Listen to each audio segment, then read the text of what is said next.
সামাজিক যোগাযোগ মাধ্যমে আমাকে নিয়ে একটা বিষয় ভাইরাল হয়েছে, বিভিন্ন পত্র পত্রিকায় সেগুলো হয়তো প্রচার হচ্ছে। তো আমি আপনাদের বলবো যে এই বিষয়টার সাথে, যে বিষয়টা মেঘনা নামক একটা মেয়ে এবং আমার ছবি দিয়ে যে একটা অপপ্রচার করা হচ্ছে, অপবাদ রটানো হচ্ছে, এটার সাথে আমি কোনোভাবেই সম্পৃক্ত না। আমি এটার বিষয়ে কিছুই জানি না। আমি যদি বলি তাহলে বলবো যে এই মেয়েটা আমাদের এখানে পড়াশোনা করেছে, গত বছর পড়েছে এবং এর আগের বছরও পড়েছে। তো এর আগের বছর পূর্ণ বছর পড়াশোনা করার পরে সে আমাদের মাদ্রাসা থেকে চলে যায়।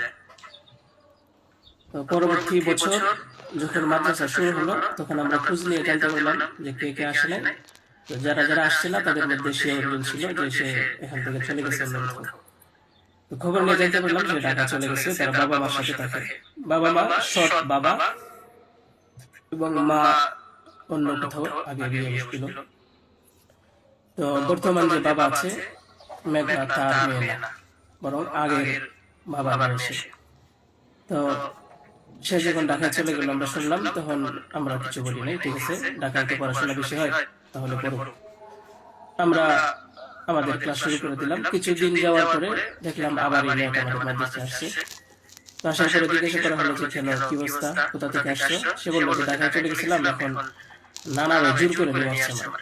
আমি আসতে চাইছিলাম না, আমাকে জোর করে নিয়ে আসছে নানা। দেশবাসী, আমি আপনাদের সাথে শুধু এই কথাটাই বলতে চাই যে যে মেয়েটা এখানে আসতে চাইছিল না, চাচ্ছিল না, তাকে কেন জোর করে আনা হলো?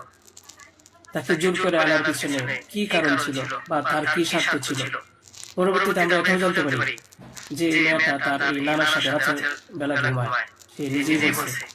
কেন বলছে? যখন আমরা জিজ্ঞাসা করলাম যে তুমি হিজাব করো না, অন্য মেয়েরা হিজাব করে, তুমি বোরকা করো না, অন্য মেয়েরা বোরকা করে, কারণ তার চলাফেরা সম্পূর্ণ আলাদা ছিল। আপনারা চাইলে গ্রামে গিয়ে মাদ্রাসার ছাত্রছাত্রী যারা আছে তাদের সাথে কথা বলে দেখতে পারেন যে সে সম্পূর্ণ আলাদা ছিল। তার কোনো কিছুই আমাদের কমনের ভিতরে ছিল না, আমরা তাকে কন্ট্রোল করতে পারছিলাম না।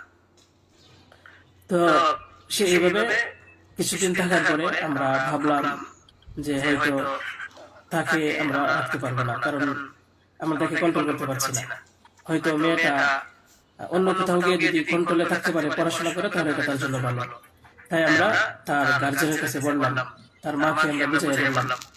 আমাদের উদ্দেশ্য এটাই ছিল যে তার মা যেন তাকে বুঝিয়ে বলে যায় যে হুজুরের কথা মেনেছেন বা মাদ্রাসার নিয়ম কানুন মেনেছেন বা এই কথাগুলো উনি বুঝিয়ে দেবেন। কিন্তু উনি কি করছেন যে ওনার মেয়েকে উনি বলছেন যে না, আমি এখানে রাখবো না, নিয়ে চলে যাবো। তো আমাদের এখান থেকে প্রায় 5-6 মাস আগে আমাদের মাদ্রাসা থেকে নিয়ে চলে গেছে। হয়তো পরবর্তীতে খবর নিয়ে যেতে পারলাম সিলেটে, যেখানে উনি থাকে সেখানে নিয়ে গেছে। তো নিয়ে যাওয়ার পরে এখন কিছুদিন আগে আবার আসছে, এসে বলতেছে যে এই দুর্ঘটনা যে খুব বড় সমস্যা। যে কথাটা শোনার পরে আমার মতো একজন সাধারণ মানুষ, আমি আর সহ্য করতে পারছি না, আমি আর নিজেকে ঠিক রাখতে পারি নাই। আমি একেবারে অসুস্থ হয়ে গেছি। কারণ আপনারা হয়তো জানেন যে অনেকে আমার ফ্যামিলি আছে, আমার বাচ্চা আছে, আমার রিলেশন আছে, আমার আত্মীয়-স্বজন আছে। আপনারা বলুন তো, আমার নামে যে বিষয়টা প্রচার হচ্ছে, এটা আমার ফ্যামিলির লোকেরা দেখে আমাকে কি বলছে, কি ভাবছে, আপনারা সঠিক তদন্ত করুন। আমি কখনোই দেশের আইনের প্রতি অবাধ্য না, আমি শ্রদ্ধাশীল। দেশের আইন আছে, সেই আইন সঠিক অপরাধী যে তাকে খুঁজে বের করবে।